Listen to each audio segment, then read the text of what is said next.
Shalom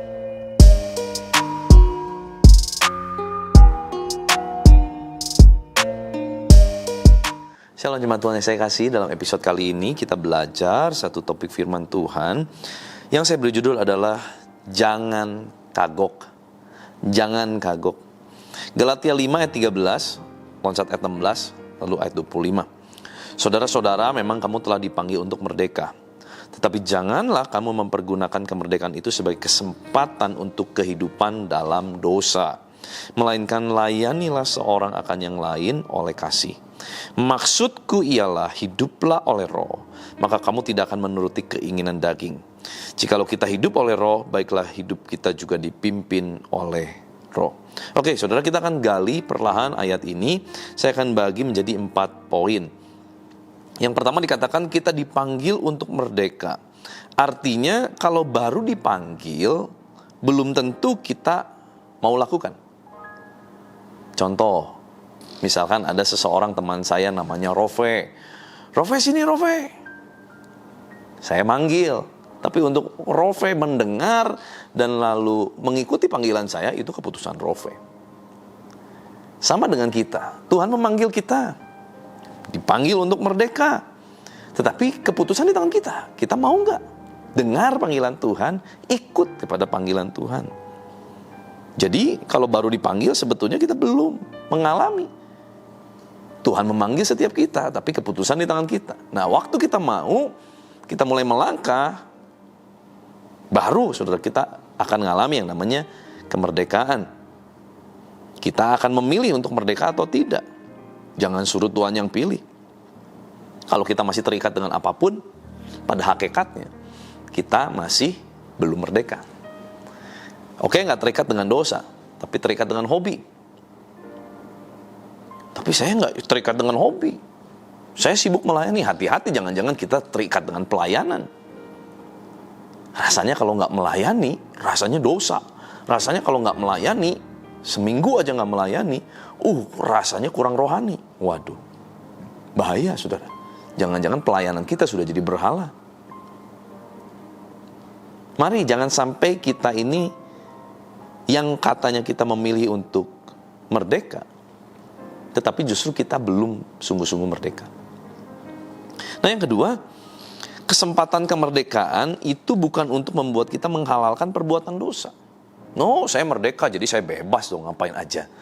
Saya mau bikin dosa, nggak apa-apa. Nanti dulu. Alkitab tidak pernah mencatat kemerdekaan kita adalah untuk menjadi sebuah legalitas berbuat dosa. Kesempatan kemerdekaan bukan untuk membuat kita menghalalkan perbuatan dosa. Sebab kalau kita dimerdekakan oleh Kristus yang adalah kudus, maka nggak mungkin buah kemerdekaannya adalah ketidakkudusan. Kalau kita dimerdekakan oleh Allah yang kudus, maka buahnya adalah kekudusan. Hidup di dalam pengudusan hari lepas hari. Memang masih ada yang namanya jatuh di dalam dosa. Tetapi bukan berarti kita tinggal dan terlena di dalam dosa. Pasti ada satu teriakan, satu jeritan dalam hati kita untuk terus pengen keluar, pengen berusaha. Walaupun kita nggak mampu, tapi kita akan teriak kepada Tuhan untuk Tuhan memberikan kita kemampuan keluar dari dosa. Dan melayani satu akan yang lain, ternyata akan mengubah fokus kita, tidak lagi fokus kepada dosa, tapi fokus bagaimana untuk memberkati hidup orang lain. Bagaimana menjadikan orang lain untuk punya hidup yang lebih baik. Namanya juga melayani. Nah, saudara, ini yang kita harus lakukan. Yang ketiga, hiduplah oleh roh. Maka kamu gak akan pengen ikut keinginan daging. Oke. Kalau disebut hiduplah oleh roh, berapa lama yang kita investasikan waktu dalam hal-hal perkara dunia, seperti misalkan kerjaan, networking, hobi, me time, dan sebagainya.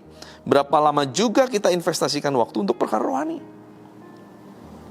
Kalau kita hidup oleh roh, sekalipun kita masih kerja dan injak bumi, harusnya ada keseimbangan dalam menjaga kehidupan.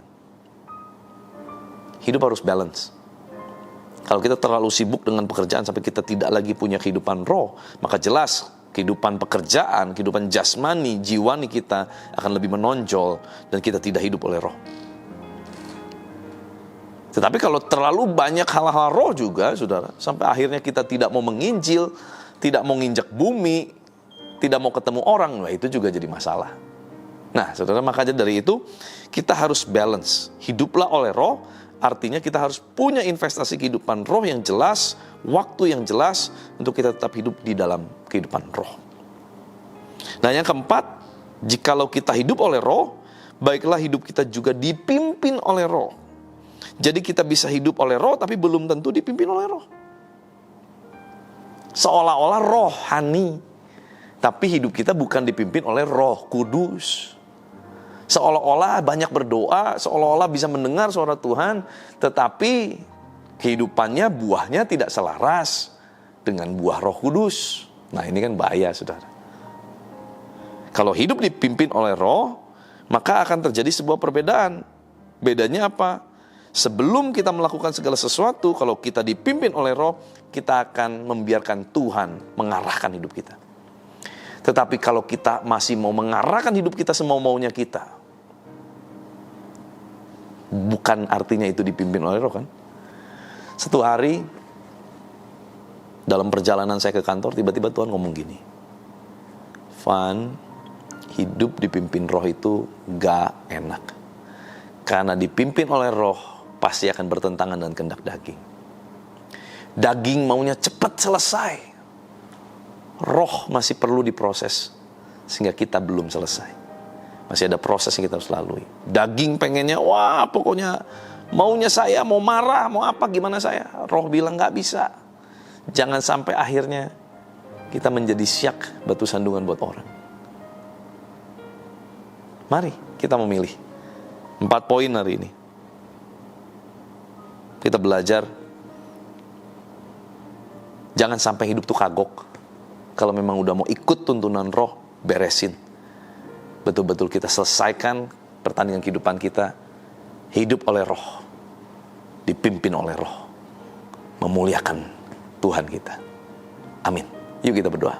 Tuhan, terima kasih buat firman-Mu, mengajar, menegur, mengingatkan kami kembali untuk bagaimana kami hidup sungguh-sungguh, dituntun oleh Roh Kudus, masuk di dalam kehidupan roh, bebas dari segala dosa, dari segala pelanggaran. Mata kami terus tertuju kepada Tuhan, fokus kami hanya kepada Tuhan. Biarlah kami menjadi ciptaan-ciptaan-Mu yang betul-betul merdeka, Tuhan. Hati kami, hati yang merdeka, pikiran kami merdeka dari segala dosa, dari segala keinginan-keinginan duniawi. Kami hidup seimbang, tidak hanya berfokus kepada hobi, kesenangan-kesenangan dunia, tapi juga kami punya fokus pada kehidupan roh yang menguatkan roh kami hari lepas hari. Tuhan, tuntun setiap anak-anak-Mu, kemanapun mereka melangkah, ada tuntunan penyertaan-Mu, ada suara-Mu yang menuntun mereka, sehingga mereka tidak salah dalam mengambil setiap keputusan. Tuhan, berkati apapun aktivitas umat-Mu sepanjang hari ini, jadikan mereka berhasil. Biar kuasa kehidupan dan kuasa kebangkitan Kristus Yesus, Tuhan, mengalir memerintah atas setiap kami di dalam nama Tuhan Yesus Kristus. Haleluya. Sama-sama kita katakan, amin. Tuhan Yesus memberkati.